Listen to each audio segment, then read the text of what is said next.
it's Laynie and welcome to my channel. If you're new here, welcome. If you're returning, thank you so much. I truly appreciate it. If the lighting looks a little bit different, that is because I am running very behind today and I'm just not getting a chance to film, and it is 9 o'clock at night. But it's for good reason. We put up our Christmas decorations today around the house, which is always an exciting time of the year. I love it. It makes the house so comfy, cozy, and warm. Do you guys have your decorations up yet? Let me know down below. Today, I want to do a little year wrap-up video because, oh my gosh, it's December. How? Does anyone else feel like the year is just flown by? I know I've said this before, but I truly thought this year would go a little bit slower since, you know, we're not doing much. We're not really going many places. But nope, time doesn't work that way. It has gone just as fast. If you guys aren't new here, then you know that I have really focused this year on dwindling down my makeup collection, making smarter makeup purchases, and just spending wisely, because it is so easy to overspend on makeup because there's always new stuff out and there's always so much being pushed on YouTube that it is so easy to fall into the trap to buy, and I definitely fell into that before. So 2020 mission was to do a whole lot better, and I finally got a chance to sit down and look through all my purchases of the year. And you guys, I'm pretty excited to go over this with you. So if you want to hear how I did this year, or did I do better, what did I spend on makeup, then just keep watching. Because I am, oh my gosh, pop socket, work with me here. Because I am a little bit of a procrastinator, I don't always think things through in the moment. If I was like the best, most organized brain in the world, I would have actually wrote down every single time I purchased something over the year, but did I do that? No. So instead I had to do my best and go back through old emails, go on my Sephora app, my Ulta app, and think through some of my purchases from the year. It took a little bit. I think I'm pretty darn accurate with what I have down here, and I'm really excited to share it with you guys. For this grand total and breakdown, I am including BoxyCharm. I went back and forth a little bit on should I include BoxyCharm, should I not? Also, I'm so sorry if I'm like breathing heavy and sound winded. That's because I am now 7 months pregnant and I'm just winded a lot. So even talking, I get winded. But I am including BoxyCharm because I really thought about it for a little bit and I was like, you know what? I get a lot of my makeup from BoxyCharm. I have since canceled. I canceled back in September. But a lot of my makeup collection did come from BoxyCharm over 2020. So I felt like to really be fair with my totals, I'm going to lump it in there. Yes, a few things probably weren't makeup related, but overall, usually BoxyCharm is majority makeup. So I feel good including it in there. So I went back and looked. I canceled in September, which means I got 8 months of BoxyCharm at $25 a month. And I did get one Boxy Luxe before I had canceled that part of the subscription, which comes in at $49.99. So for BoxyCharm and Boxy Luxe, I spent $249.99 for the year. Would I do that again? Yes. Right now I'm very happy with where my collection's at. I want to take time and focus and really think through what I need, what I really want, versus just getting things that could get cluttered or not used from BoxyCharm. So right now I'm not going to re-enroll in the near future, but would I consider it down the road again? Yes, because I do think overall BoxyCharm can be a really good way to get some extra makeup in your collection. But for now, I'm good. I kind of just really want to see how 2021 plays out, like the rest of the world. Fingers crossed for a good year. The next app I went to was Sephora. This is where I saw the most progress from previous years. I used to be a diehard Sephora girl. I was basically a diehard high-end girl. For a few years, I think it was justified. For years, I feel like you kind of really had to be picky and choosy about what you were getting at the drugstore. But over like the last 2 years, I feel like the drugstore has come so far. So I feel like Sephora is where I've really seen the most headway made, because I used to always hit freaking Sephora, what is it called? Rouge status. I can't even remember what it's called. Sephora Rouge. And if you don't know what that is, that means you spend $1,000 a year at Sephora. So I used to spend $1,000 a year just at Sephora. That was not any other makeup purchase, any other store, just Sephora. So this last year I did so good. I only did 3, I think, hauls from there, and one of them was extremely small. The other one was actually just the brush cleaner that I love, the Cinema Secrets. But overall, I spent $147.63 at Sephora. Who am I? Seriously, I feel like a new woman. I can't believe that. But again, it's because 1, I was trying to be more cautious. 2, I was really only trying to buy things I really felt like I needed. I did splurge on vacation and I bought the Tatcha lip mask, which is a little bit pricier than I would normally go. Did I need it? No. But overall, I wasn't going crazy. I wasn't overbuying. And the drugstore, you guys, it's just getting so good. Then I'm like, why would I spend $60 on a foundation that I can get the exact same thing for $12 drugstore? Why? You know? So then Ulta. I definitely spent a little bit more at Ulta than I did Sephora, but still not bad at all. I had another haul in my Ulta list here that I did actually cut out because it was all hair care.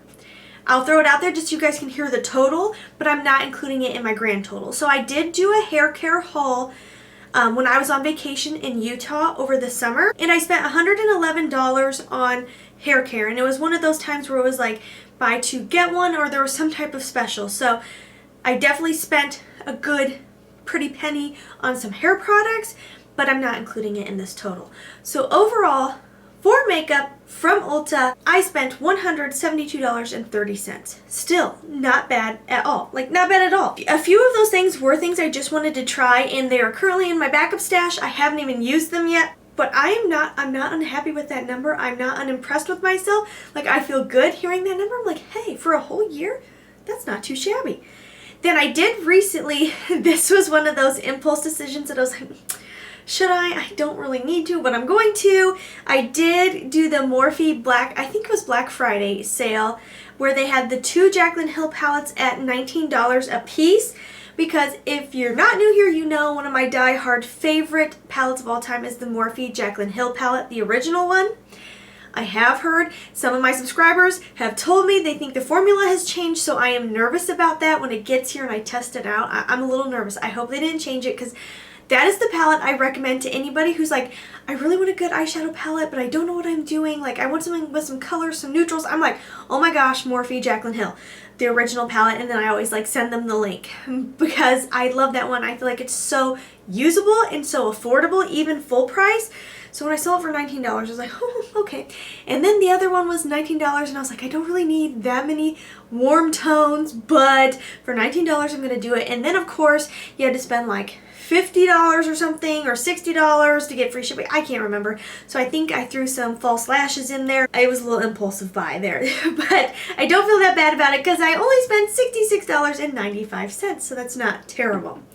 Then I definitely did one bigger ColourPop haul this year for my B-Day. When I turned 30, I splurged and I spent $136.67 at ColourPop, which honestly, you have to kind of try to spend that much at ColourPop. They're so affordable. It's because I bought that giant lippy lip liner kit that came with like 60 lip liners or something. I mean, a lot. And sorry. I really talk with my hands and sometimes I bang them on the desk a lot. So sorry. But so I did go a little bit crazy there. And then the only other place I remember buying makeup from online during 2020 was from Hailey's Beauty. I had watched a video by that Taylor Wynn. I think of her as that Taylor, and she was raving about Hailey's Beauty, and it's so affordable. Again, they are products that I have set aside, so I haven't even dived into them, but I spent $52 on their website in 2020. I know I have to have bought things elsewhere because I love TJ Maxx. I make impulse decisions when I go to TJ Maxx, and I always check out their makeup area. And I know I've swung through Target and grabbed like a mascara or two, and I know I've swung through Walmart in the same, grab something random or something I'm a little bit out of. And I think I also bought a couple impulse buy foundations from Walgreens over the year. Again, I'm forgetting what I bought over 2020 because I have set everything new aside and told myself I cannot use it until I've used up the stuff I'm working on now. So I forget a little bit what I've actually bought. But I was like, thinking about it a little bit. I'm like, okay, kind of remember grabbing this, kind of remember grabbing that. And I felt like a very fair neutral number to go with was $150 in random grabby impulse buys from around random stores. I thought that seemed fair. But overall, you guys, my grand total for 2020, if I did the math right, I'm not good at math, but I think I did the math right. So my grand total for 2020 that I spent on makeup came to $975.54. Yes, that is still a lot of money, but it is such progress from where I used to be, considering I used to spend $1,000 just at Sephora. I told my husband this number right before I came down here to share it with you guys, and he was like, honestly, I don't think that's that bad. He's like, with how expensive makeup is and how easy it is to add up, that's really not terrible, and I don't think it's terrible. I think I will probably spend even less next year since I won't be doing BoxyCharm. I don't think I'll go back to it at all in 2021. I could be wrong. Maybe I will just be, you know, needing a little mommy moment where I just need a little something for myself and I will be dying to receive something in the mail besides bills. So maybe then I could convince myself to do it. But for the most part, I think I'm going to be pretty good. I don't think I'm going to do BoxyCharm in 2021. So I think I'll probably even spend less next year. I feel really, really good with where my collection is right now. I feel really, really good with what I have in my backup stash.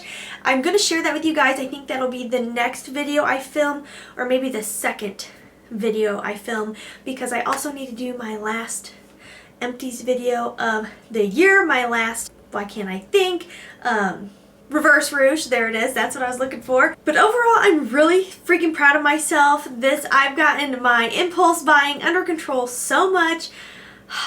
It feels really good. I can't lie, like I feel really, really good about this. Do I put a lot of stuff in my shopping cart still and daydream about buying it? Yes, but then I take a moment, I pause, I don't reach for my credit card, and I think, what do you really need? Do you have something like this? Is this like something you can't live without? Delete, delete, delete. But it's still fun to look sometimes. You guys, that is everything for this video. I hope you enjoyed it. Let me know how your year went. Did you do a no buy? Did you spend less? Did you spend more? I can honestly say I think that 2020 is going to be like one extreme or the other for people.